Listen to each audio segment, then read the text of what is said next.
நான் ஆணோட தான் வாழுவேன், பெண்ணோட தான் வாழுவேன், இல்லை நீங்கள் சொல்கிற மாதிரி ஏதோ இப்படி தான் நான் மிருகத்தோட தான் வாழுவேங்கிறது எல்லாம் ஏற்றுக்கொள்ள முடியாது. ஆனால் சமூகம் அப்படி அவங்கள உடனே பெண்ணாலாம் பார்க்காது. அப்போது ஒரு பெண் பிரைவேசியாக இருக்கக்கூடிய இடத்துக்கு அந்த டிரான்ஸ்ஜெண்டர் போகும்போது நிறைய சலசலப்பு, நிறைய பிரச்சனைகள் இதெல்லாம் நடந்துட்டு இருந்தது. இப்போவும் நான் சொல்கிறேன் 2 ஜெண்டர் தான், மேல் ஃபீமேல் தான் 2 ஜெண்டர். டிரான்ஸ்ஜெண்டருங்கிறது வேற வழி இல்லாமல் அந்த பெயர் வைக்க வேண்டிய சூழ்நிலை ஆயிடுது. ஒரு பார்பேரியனாக இருந்த காலம், கெனிபால்ஸாக இருந்த காலம், அப்போ இந்த உறவுகள் எல்லாம் கிடையாது.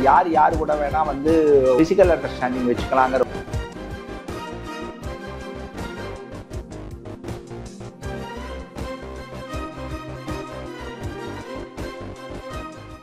இன்வெஸ்டிகேஷன் ரிப்போர்ட்டர் நேயர்களுக்கு வணக்கம். நான் வசந்த் சரவணராஜன். இன்று நம்முடன் all India press media association தலைவர், மூத்த பத்திரிகையாளர் வேல்முருகன் அவர்கள் இருக்காங்க. அவரிடம் சில கேள்விகள். வணக்கம் சார். வணக்கம்.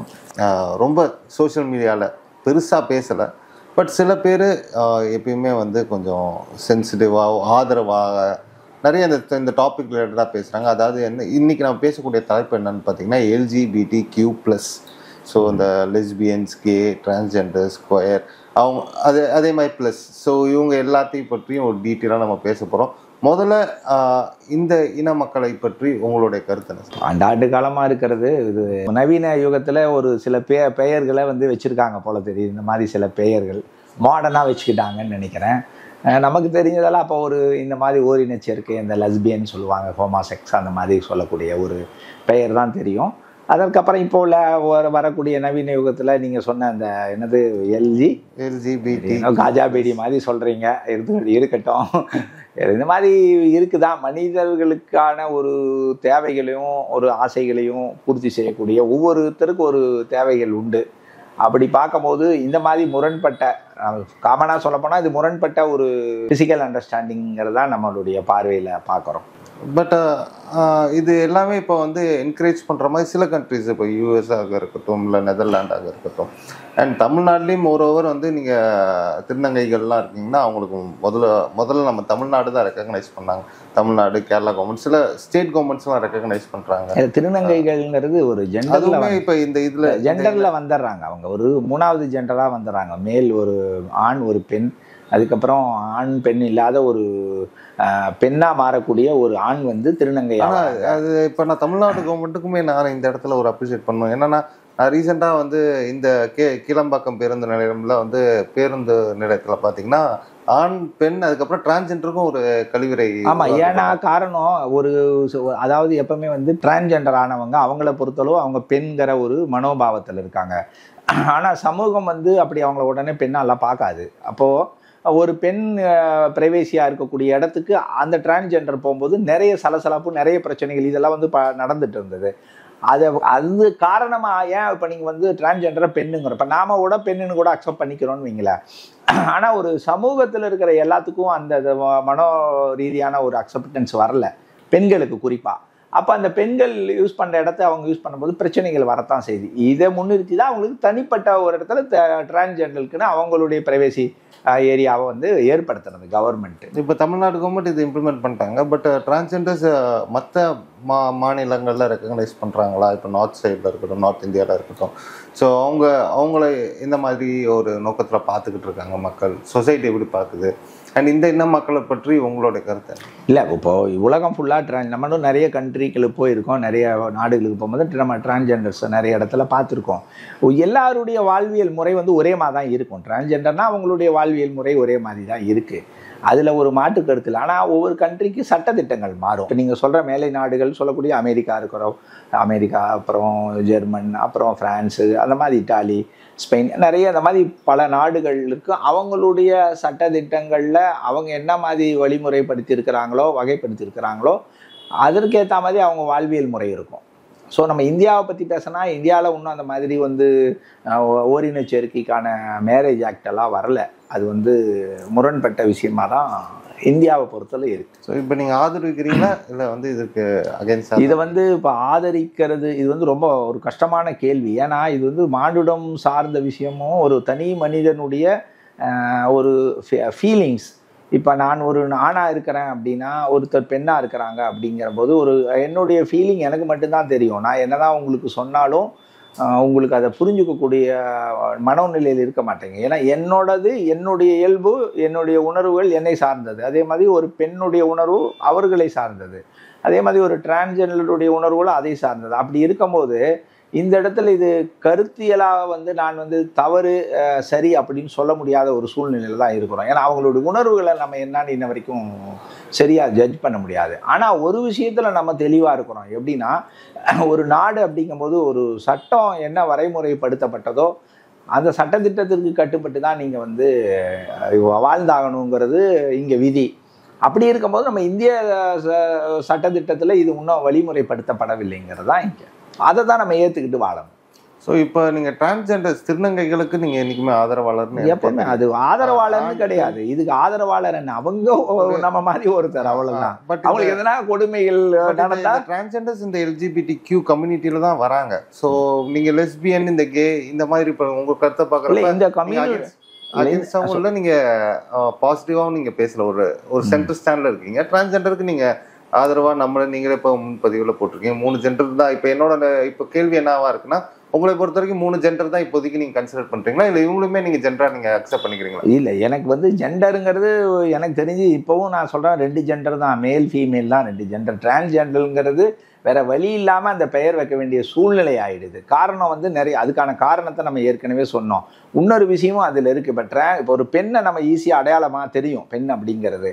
டிரான்ஸ்ஜெண்டர் பெண்ணுனா கூட யாருமே டக்குன்னு அவங்க பெண்ணா அப்படின்னு கன்சிடர் பண்ணக்கூடிய அந்த அளவுக்கு பகுத்தறியவே முடியாது. சில டைம் ஒரு ஆண் கூட அந்த மாதிரி பெண் வேடமிட்டு டிரான்ஸ்ஜெண்டர் மாதிரி ஒரு உடை தெரிவிச்சுட்டு பெண்கள் பிரைவேட் ஏரியாக்குள்ளே போனால் கண்டுபிடிக்க முடியாது. ஸோ இது மாதிரி கொஞ்சம் காம்ப்ளிகேட்டடான விஷயம் இருக்கிறனால அது டிரான்ஸ்ஜெண்டருக்குன்னு தனியாக அடையாளப்படுத்தக்கூடிய ஒரு இடத்த ஏற்படுத்துறது அரசு ஏற்படுத்த அது நம்ம உடன்படுறோம். பட் இந்த மாதிரி முரண்பட்ட அந்த உடல் ரீதியான விஷயங்கள், அதாவது அந்த ஃபிசிக்கல் அண்டர்ஸ்டாண்டிங் விஷயங்களை நம்ம முழுதாக அக்செப்ட் பண்ண முடியாது. காரணம் இங்கே இப்போ நம்ம சும்மா உதாரணத்துக்கு இப்படி எடுத்துக்குவோம். வேற இப்போ நீங்கள் சொல்கிற சில நாடுகளில் அக்செப்ட் பண்ணிக்கிறாங்க அப்படின்னா, இதே நம்ம இந்தியாவை பெருசாக கண்டுக்கிறது இல்லை, காணாமல் இருக்காங்க. இதே நீங்கள் சவுதியிலேயோ கல்ஃப் கண்ட்ரிலேயோ போய் நீங்கள் இதை பற்றி பேச முடியுமா? முடியாது. மிகப்பெரிய குற்றம். அதாவது கல்ஃப் கண்ட்ரிங்கிற ஒரு முஸ்லீம் கண்ட்ரியில் மட்டும் கிடையாது, அந்த மத கோட்பாடில் அது மிகப்பெரிய குற்றமாக பார்க்கப்படுகிறது. கிறிஸ்துவ மதத்திலையும் அது மிகப்பெரிய குற்றமாக தான் பார்க்கப்படுகிறது. மத கோட்பாடுகள் அடிப்படையில் தான் நிறைய சட்டங்கள் வடிவமைக்கப்பட்டது. அப்படி இருக்கும்போது இந்தியாவில் அதுக்கு ஒரு பெரிய இன்னும் அது பாசிட்டிவாக எடுத்துக்கக்கூடிய இடத்துல யாரும் இல்லைங்கிறது தான் உண்மை. நீங்கள் இதை பேசும்போதே நீங்கள் இந்த ஒரு விஷயத்த ஒன்றும் இல்லை, நம்மளுடைய மனோநிலையே பாருங்களேன், எவ்வளோ விஷயங்கள் பேசுகிறோம். இந்த விஷயத்தை நீங்கள் கேள்வியாக கேட்கும் போதே உங்ககிட்டயே ஒரு நமட்டு சிரிப்பு தான் வருது. ஏன் வருது அப்படின்னா, உங்கள் மனசுமா அதை அக்செப்ட் பண்ணிக்கலங்கிறதான் அர்த்தம். உங்களுக்கு நீங்கள் போய் ஒரு பொதுவெளியில் பொது ஜனங்கள்கிட்ட நீங்கள் கேளுங்களேன் இந்த கேள்வியை, அவங்களும் ஒரு சிரிப்போடைய தான் இதுக்கு பதில் சொல்லுவாங்களே வெளியே ஒரு சாலிட் ஆன்சர் சொல்ல முடியாது. சரி அப்படின்னா சாலிட் ஆன்சர் சொல்லுவாங்க, இதை சரி அப்படின்னு சொல்கிறதுக்கு சாலிட் ஆன்சர் சொல்லுவாங்க. இப்போ எல்லாரும் அப்படிதான். அப்படி சரின்னு சொல்கிறவங்க கூட ஒரு சிரிப்போட சொல்லுவான். அப்போ அது மனோரீதியாக ஏற்றுக்கலைங்கிறதா அர்த்தம். யாரும் இந்த சமூகம் இன்னும் அதை மனநீதியாக ஏற்றுக்கல. ஸோ இதுக்கு இன்னும் பல ஆண்டுகள் ஆகும் நீங்கள் நினைக்கிறீங்களா? அது சரியா இருந்தா ஏத்துக்கலாம், அது சரியா தவறாங்கிறதா இங்க பெரிய கேள்வியா இருக்கு. அதுக்கு விடயம் தெரியாம இருக்கு. விடயம் எல்லா இந்த சமூகத்தை பொறுத்த வரைக்கும் இது ஒரு கேள்விக்குறியாதான் இருக்குது. நானுமே எனக்குமே இது சரியா தவறான்ற சொல்ல இடத்துல இல்ல. நானும் பாக்குற வரைக்கும் ஓகே, நான் சப்போர்ட்டும் பண்ணல, என்கரேஜும் பண்ணல, டிஸ்கரேஜும் பண்ணல. ஸோ நான் ஒரு ஓரமா ஒரு மனநிலையில நான் இருக்கேன். ஸோ நீங்க பேசுறது பார்த்தா நீங்களும் அதே நிலையில தான் இருக்கீங்க. அப்படி இல்லை, என்னுடைய சுய கருத்துன்னு நீங்க கேட்டீங்கன்னா நான் சமூக கருத்தை தான் சொல்ல முடியும். சுய கருத்துன்னு கேட்டா நாங்க அக்செப்ட் பண்ணிக்க முடியாதுங்கிறது தான் என்னுடைய சுய கருத்தா இருக்கும். ஏன்னா இங்க மானுடத்துக்கு நிறைய ஆரோக்கியமான விஷயங்கள் தேவைப்படுது. அப்போ அந்த ஆரோக்கியமான விஷயத்தை நோக்கி தான் மானுடம் பயணப்படணும். அப்போ இந்த மாதிரி சில விஷயங்கள்னால இந்த மானுடத்துடைய ஆரோக்கியமும் வாழ்வியல் முறையும் மாறிச்சுன்னா இங்கே இந்த சமூக கோட்பாடெல்லாம் சிதைய ஆரம்பிச்சிடும். இந்த குடும்பம், சமூகம், இந்த கோட்பாடுகள், பெற்றோர்கள், அவங்களுடைய குழந்தைகள், வாழையடியாக வளையக்கூடிய நிறைய அந்த சம்பிரதாயங்கள்லாம் அந்த குடும்பவியல் கூடிய இந்த கூட்டு குடும்பம், ஏற்கனவே கூட்டு குடும்பம்லாம் செதிஞ்சு போய் கிடக்கக்கூடிய வாழ்வியல் ஆச்சு, லிவிங் டுகெதர் வந்துருச்சு, என்னென்னமோ பேர் வருது. அது நம்ம ஸோ இது இன்னும் மாடர்ன் அப்படிங்கிறதும் புதுமைங்கிறத எடுத்துகிட்டு வந்து நீங்கள் தவறான கோட்பாடுகளையெல்லாம் நீங்கள் உள்ளே நீங்கள் பூத்திக்கிட்டே இருந்தீங்கன்னா இந்த சமூகம் ஒரு ஸ்டேஜுக்கு அப்புறம் எந்த இடத்துல போய் நிற்கும் அப்படின்னா ஒரு மானுடத்தினுடைய ஒரு அற்புதமான அந்த ஒரு ஃபீலிங் எல்லாத்தையும் இழந்து நம்ம ஒரு மெஷின் மாதிரியே ஆகிடுவோம். ஒரு சம்பாதிக்கணும், எப்படி வேணால் வாழலாம், ரெண்டே கொள்கை தான் இருக்கும். சம்பாதிக்கிறதுக்கு ஓடணும், வருமானம் பண்ணுறதுக்கு ஒரு பக்கம் ஓடணும், அந்த பணத்தை வச்சு நம்ம எப்படி வேணால் வாழ்ந்துக்கலாம். அந்த வாழ்க்கையில் எந்த முரண்பட்ட இதை வேணால், ஏன்னா இப்போ இதே நிலை போனால் நாளைக்கு என்ன பண்ணுவாங்க, நம்ம சொல்கிறதுக்கு வெளிப்படையாக சொல்கிறதுக்கு தவறாக இருந்தால் கூட நம்ம சொல்ல வேண்டிய இடத்துல அம்மா அப்பாங்கிறது இருக்குது, அம்மா மகன் உறவு இருக்குது, சகோதர சகோதரி உறவு இருக்குது. இந்த உறவெல்லாம் கூட ஒரு காலகட்டத்தில் கிடையாது. ஒரு பார்பேரியனாக இருந்த காலம், கெனிபால்ஸாக இருந்த காலம், அப்போ இந்த உறவுகள் எல்லாம் கிடையாது. யார் கூட வேணால் ஃபிசிக்கல் அண்டர்ஸ்டாண்டிங் வச்சுக்கலாங்கிற ஒரு காரணமெல்லாம் இருந்துச்சு. அதை நீங்கள் இன்னைக்கு எடுத்துக்க முடியுமா? இல்லை அதை ஒத்துக்குவீங்களா? ஒத்துக்க முடியாது. இல்லை, அது முரண்பட்டதுன்னு நீங்கள் எப்படி சொல்கிறீங்க? இந்த சமூக கட்டுப்பாடு உருவாக சில உறவுகள் முரண்பட்டது அப்படின்னு நம்ம மனசுக்குள்ளே பதியப்பட்டுருச்சு. நீங்கள் அப்படி தான் நம்ம வாழ்வியல் நடத்திட்டு போகணும். அப்போது இந்த மாதிரி கோட்பாடுகளை நீங்கள் உள்ளே புகுத்தும் போது நாளைக்கு பின்னாடி நவநாகரிகம் அப்படின்னு சொல்லிட்டு இதையும் எடுத்துகிட்டு வருவாங்க. புரியுதுங்களா? சகோதரன் சகோதரிங்கிற ஒரு உறவு அருந்து போகும். பட் இது அகென்ஸ்டாவே சில இதுக்கு ஆதரவாக உள்ள சில பேர் இது இதே கருத்து சில ஆண்டுகளுக்கு முன்னாடி அமீரும் பதிவிட்டாப்ல.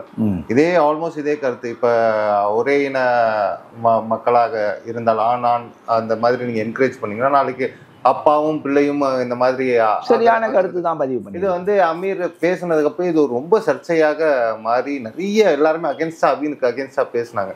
பட் அது என்ன நோக்கம்ன்ற அன்னைக்குள்ள ஒரு மனநிலையில நம்ம ப்ராடா நான் திங்க் பண்ணல. பட் நீங்க சொல்றப்ப எனக்கு இது ஆதரிக்குவான்னு எனக்கு தெரியல. பட் சம்வாட் எனக்கு அது ஒரு கொஸ்டின் மார்க்காவே இருக்கு. அதாவது சிம்பிள் தான் சார். இதனுடைய பதிலே ரொம்ப சிம்பிள் சார். ஒரு தனி மனிதனுக்கு நிறைய விருப்பு வெறுப்புகள் இருக்கும். அது அவனுடைய சுயம். ஆனால் தனி மனிதனுடைய விருப்பு வெறுப்பு அத்தனையும் சமூகம் ஏற்றுக்கிட்டு அப்படி தான் சமூகமும் மாறணும். அப்படின்னா அதை விட மோசமான மனோநிலை எதுவுமே கிடையாது. அது சமூகத்தினுடைய கேடா விளையும். அதனால ஒரு தனி மனிதனுடைய விருப்பு வெறுப்புகளை எப்பவுமே மொத்த சமூகமும் ஏற்றுக்க முடியாது. சமூகத்துக்குன்னு ஒரு கட்டுப்பாடு, அந்த விதிமுறைக்கு பிரகாரம் தான் நீ வாழ்ந்தாகணும். அதில் தான் நம்மளுடைய வாழ்க்கையும் இருக்க வேண்டிய இடத்துல இருக்கும். நாளைக்கு இதே தான் இன்னொன்று பதிவு. அப்புறம் அனிமல்ஸ் கூட ஒரு ஃபிசிக்கல் அண்டர்ஸ்டாண்டிங் கூட சரின்னு வருவாங்க 4 பேர். நாளைக்கு ஒரு குரூப் வரும். அப்போ அதுக்கு ஒரு 4 பேர் வருவாங்க புரட்சியாளர்கள். அதையும் நீங்கள் ஏற்றுக்க முடியுமா? ஸோ இந்த மாதிரி முரண்பட்ட விஷயத்துக்கு என்றைக்குமே ஆதரவு தர முடியாது. நான் அதான் ஃபஸ்ட்டே சொல்லிட்டேன். அவங்க மனோநிலை என்ன நமக்கு தெரியாது. அவங்க மனோநிலைக்கு நம்ம மதிப்பளிக்கிறோம், அந்த உணர்வுகளுக்கு மதிப்பளிக்கிறோம். ஆனால் அந்த உணர்வுகளை சமூகம் மொத்தமும் ஏற்றுக்கணும் அப்படிங்கிறது முடியாத காரியம். இப்போ சமீப காலமாக இந்த ப்ரைட் வாக்கிங் சொல்லிட்டு சென்னையிலுமே நிறைய நடைபெறும். எனக்கு ஒன்றும் சரியா தெரியல, கேள்விப்பட்டிருக்கேன். அந்த காட்சிகளை ஒன்றும் பார்க்கல நான். ஸோ இந்த ப்ரைட் வாக்கிங் சொல்லிட்டு அவங்களுடைய இன மக்கள் ரொம்ப ப்ரைடாக தே டூ ஈவெண்ட்ஸ். அவங்க ஈவெண்ட்ஸாக பண்ணுறாங்க நிறைய இடங்கள்ல. நிறைய பாட்காஸ்ட்டு அவங்களுக்கு ஆதரவாளர்கள் பேசப்படுது. நிறைய பேர் இப்போ கொஞ்சம் கொஞ்சமாக அவங்க மனநிலை மாறிக்கிட்டே வருது. இப்போ என்னுடைய கூட இருக்கக்கூடிய ஒரு சேம் ஏஜ் பீப்புள்ஸ்லாம் கொஞ்சம் அதை என்கரேஜும் பண்ணுறாங்க. சில பேர் அது பேசாமல் இருக்காங்க. டிஸ்கரேஜ் யாரும் பண்ணல, ஆனால் பேசாமல் இருக்காங்க. ஸோ இதையெல்லாம் பற்றி உங்களுடைய கருத்து என்ன? இப்போ இந்த மாதிரி ஈவெண்ட்ஸ் நடக்குது, இப்போ கொஞ்சம் கொஞ்சம் மக்களோட மனநிலை மாறிக்கிட்டே வருது. மக்கள் நிலையெல்லாம் மாற வாய்ப்பு கம்மி. ஏன்னா இந்த மாதிரி ஈவெண்ட் நடந்தாலும் அந்த ஈவெண்ட்டில் கலந்துக்கிறவங்க அந்த உணர்வுகளுக்கு அடிப்படையாக இருக்கிறவங்க தான் கலந்துக்குவாங்க. அந்த ஈவெண்ட்டை வேடிக்கை பார்க்கக்கூடிய மக்கள் வருவாங்க. மக்கள் பார்க்கறதுனால அவங்க அக்செப்ட் பண்ணிக்கிட்டாங்க நல்லா கிடையாது, அவங்க அதை ஏற்றுக்கிட்டாங்கன்னு சொல்ல முடியாது. வேடிக்கை பார்க்கறதுக்கு தான் ஒரு சில கூட்டம் வரும். வேடிக்கை எங்கே சண்டை நடந்தாலும் வரும், சண்டை நடந்தால் வேடிக்கை பார்க்க வரும். ஒரு சினிமா நடிகர் போனால் வேடிக்கை பார்க்க வரும், ஒரு திருவிழானா வேடிக்கை பார்க்க வரும். வேடிக்கை பார்க்குற மக்கள் ரொம்ப அதிகம். அதனால அவங்க பார்க்குற மக்கள் எல்லாம் அதை ஏற்றுக்கிட்டாங்க அப்படின்னு நம்ம எடுத்துக்கூடாது. புரியுதுங்களா? அதனால அது அவங்க தனிப்பட்ட விவகாரம். அந்த நீங்கள் சொல்கிற பிரைட் வாக்கிங்கில் அந்த குழுமம் பண்ணுற ஒரு விஷயம். அதை வேடிக்கை பார்க்க வர்றவங்க இதை ஏற்றுக்கிட்டாங்கங்கிறது நம்மளுடைய தவறான கருத்து. பட் இந்தியன் கவர்மெண்ட் இது ஆதரவு தெரிவிக்குதுன்னு நீங்கள் நினைக்கிறீங்களா? இப்போ இது வரைக்கும் கண்டிப்பாக கிடையாது. எந்த மாதிரி எந்த கவர்மெண்ட்டு அதை எதனாவது பதிவு செய்திருந்தாலும் அது தவறு. இந்தியன் கவர்மெண்ட்டோ இல்லை நம்மளுடைய சட்ட நீதிமன்றமோ இதுக்கு இது வரைக்கும் ஆதரவு தெரிவிச்சதா எந்த ஒரு பதிவுகளோ இல்லை. அது பட் தன்மையெல்லாம் கிடையாது. கேள்விப்பட்ட வரைக்குமே ஆக்சுவலி ஹைகோர்ட் வந்து பிரச்சாரங்கள் நீங்க பண்ணலாம் அப்படின்றதுலாம் எங்கன்னா அந்த மாதிரி பதிவு இருந்தா காமிங்க. அது தவறான ஒரு இதுவா இருக்கும். அந்த மாதிரி ஹைகோர்ட் தானா முன்பு வந்து யாராவதுக்கு கேஸ்க்கு போட்டு இருக்கணும். யூடியூப் அட்வொகேட் கூட ஒருத்தர் சொல்லிட்டு இருந்தாரு. ஸோ ஒரு 10 ஆண்டுகளுக்கு முன்பு வந்து அன்நேச்சுரல் மேரேஜ் வந்து நீங்க வச்சிருந்தா it is against the law. So அது இம்ப்ரூவ்மெண்ட்லாம் இருந்தது. பட் 2018 லிவிங் டுகெதரே மேரேஜ் ஆக்டில் வராதுங்கிறேன் நான். அப்புறம் இது எப்படி அக்செப்ட் பண்ணிக்கும்? நம்ம மேரேஜ் ஆக்டில் லிவிங் டுகெதர் இருக்குது பார்த்தீங்களா? இப்போ லிவிங் டுகெதர்னா ஹஸ்பண்ட் அண்ட் ஒய்ஃப்னா கூட அது மேரேஜ் ஆக்டில் வராது. உங்களுக்கு ஹஸ்பண்ட் இப்போ லிவிங் டுகெதர்னு வாழ்கிறாங்க, அதுக்கப்புறம் நீங்கள் வந்து சட்டப்படி அவங்க திருமணம் ஆன மாதிரி எதனா ஒரு எவிடன்ஸ் இருந்தால் தான் மேரேஜ் ஆக்டில் வரும். அப்படிங்கும்போது அதை வந்து சட்டமாக லிவிங் டுகெதர்ங்கிற ஒரு விஷயம் சட்டம் ஏற்றுக்குச்சா அப்படின்னா கிடையாது. அது ஏற்றுக்கலை இன்னும். ஏன் அப்படின்னா மேரேஜ் ஆக்டுங்கிறது ஒரு தனி நிறைய அதுக்கான பாலிசி இருக்குது. அந்த பாலிசியின் அடிப்படையில் தான் உங்களுக்கு இருபாலர் சம்மந்தப்பட்டு வாழ்றது. அப்போ 2 பேர் கணவன் மனைவியாக வாழ்கிறாங்கங்கிற எதனா ஒரு எவிடன்ஸ் நீங்கள் இது பண்ணால் அவங்க கல்யாணம் ஆனவங்களாம் ஏற்றுக்கணும் சட்டம்.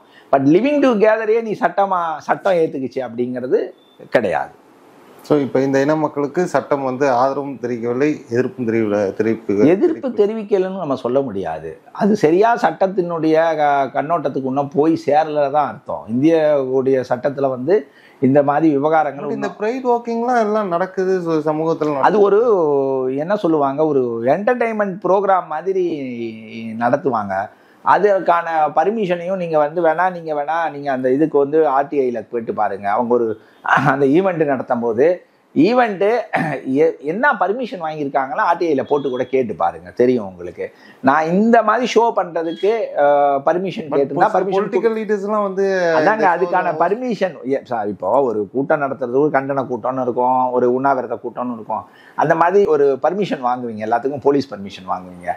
ஸோ அதுதான் லீகல். இந்த பர்மிஷனுக்கு இது செய்கிறாங்கன்னு. பட் அதில் வந்து அவங்க ஒரு விளம்பர நிகழ்ச்சி ஒரு ஈவெண்ட்டுங்கிற மாதிரி தான் வாங்குவாங்களே, இந்த நிகழ்ச்சின்னு எழுதி பர்மிஷன் வாங்கியிருக்க மாட்டாங்க. அப்படி வாங்கல இல்லை பர்மிஷன் கவர்மெண்ட் கொடுக்காது. மற்ற சில விஷயங்கள் நான் டீட்டெயிலாக நம்ம அனலைஸ் பண்ணலாம். பட் இந்த டாப்பிக்கை பொறுத்த வரைக்கும் நான் ஒரு கேள்விக்குரிய ஒரு பிளாங்காக தான் உங்ககிட்ட வந்து பேசிட்டேன். இங்கே வந்து உட்காந்து பேசுகிறப்ப கூட நான் நீங்கள் ரொம்ப ஆதரவாக பேசுவீங்க, ஏன்னா நிறைய பேர் வந்து ஆதரவாக தான் பேசிக்கிட்டு இருந்தாங்க.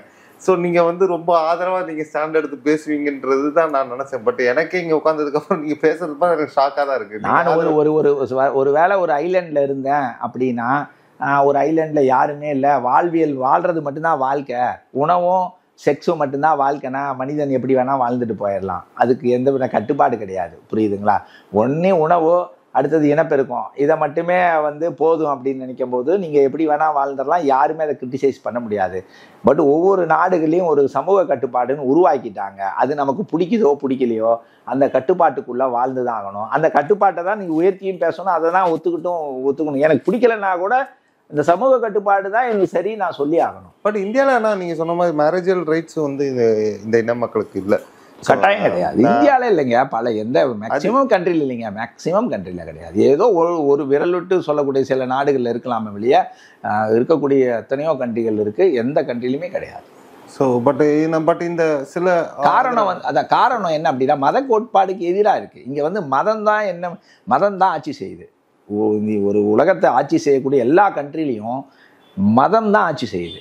மதமுடைய கோட்பாடு இல்லாத எந்த சட்ட வழிமுறைகளுமே கிடையாது. அப்போது அந்த எல்லா மதங்கள்லேயும் இந்த மாதிரி தன்மை உள்ளது தவறுங்கிறத வந்து சுட்டி காட்டப்பட்டிருக்கும் போது எந்த இடத்துல அது ஆதரவு தெரிவிக்க முடியாமல் இருக்குது. முதல்ல இதை எதிர்க்கனா மதத்தை எதிர்த்தாகணும், மதங்களை நீங்கள் மறுதளிக்கணும். புரியுதுங்களா? அப்போ தான் இதெல்லாம் வந்து நீங்கள் எடுத்துகிட்டு வர முடியும். ஸோ கடைசியாக நீங்கள் என்ன சொல்ல விரும்புகிறீங்க சொசைட்டிக்காக இருக்க? சொசைட்டியில் வந்து என்னுடைய தனி விருப்பத்தை எல்லாம் வந்து சொசைட்டி கூட வந்து இம்ப்ளிமெண்ட் பண்ணக்கூடாது. முதல்ல யாருமே இம்ப்ளிமெண்ட் பண்ணக்கூடாது. அது ஒவ்வொருத்தருடைய தனி விருப்பமாக அது அவங்களுடையதாக இருக்கட்டும். அதுக்கு வந்து நீ சட்டம் போடு, அதை போடு, இது போட்டு சத்தம் போட்டுட்டு இருக்கக்கூடாது. உனக்கு சமூகத்துக்கு என்ன நல்லதோ அதை பற்றி தான் சிந்திக்கணும். சமூகம் சீரழியாமல் இருக்கணும், சமூகம் அழகாக இருக்கணும். புரியுதுங்களா? அதுக்காக தான் ஒவ்வொரு மனிதனும் தனி மனிதனும் பாடுபட்டு ஆகணும். இது வந்து நான் என்ன சொல்கிறேன், கடந்து போகிறது ஒரு செக்ஸே வந்து கடந்து போகிற விஷயம். அது வந்து பெரிய வாழ்வியில் சுமந்துட்டு போகிற விஷயமெல்லாம் கிடையாது. அது ஒரு சின்ன ஒரு பாட்டு. அதை வந்து மிகைப்படுத்தி நான் இப்படி தான் வாழுவேன், நான் ஆணோட தான் வாழுவேன், பெண்ணோட தான் வாழுவேன், இல்லை நீங்கள் சொல்கிற மாதிரி ஏதோ இப்படி தான் நான் மிருகத்தோடு தான் வாழுவேங்கிறது எல்லாம் ஏற்றுக்கொள்ள முடியாது. அதனால அதை நம்ம என்றைக்குமே ஏற்றுக்கிறது கிடையாது. அந்த பாதையை நம்ம அமைச்சு கொடுக்கறதுக்கும் நம்ம வந்து தயார் நிலையிலும் இல்லை. கண்டிப்பா இது உங்களோட நிலைப்பாடு. கண்டிப்பா என்னோட நிலைப்பாடுன்னு நான் சொல்ல விரும்பல. ஏன்னா நீங்க வந்து ஒரு மூத்த பத்திரிகை சமூகத்துக்கு நம்ம சொல்ல வேண்டிய கடமையை நம்ம சொல்லிதான் ஆகணும். ஒருவேளை நாம வந்து மெஜாரிட்டியா அப்படி இருக்கக்கூடிய இடத்துல சட்டத்திட்டங்கள் வடிவமைப்பு இருக்கிற இடத்துல நம்ம எதிர்த்தா நம்ம தவறான ஆளாயிடலாம். பட் இங்க இருக்கிற சட்டத்தை அடிப்படையாக தான் நம்மளும் பேசி ஆகும். ஓகே. ஸோ உங்க நேரத்தை ஒதுக்கி நம்ம சேனலுக்கு இன்டர்வியூ எடுத்ததுக்கு நன்றி. நன்றி, வணக்கம்.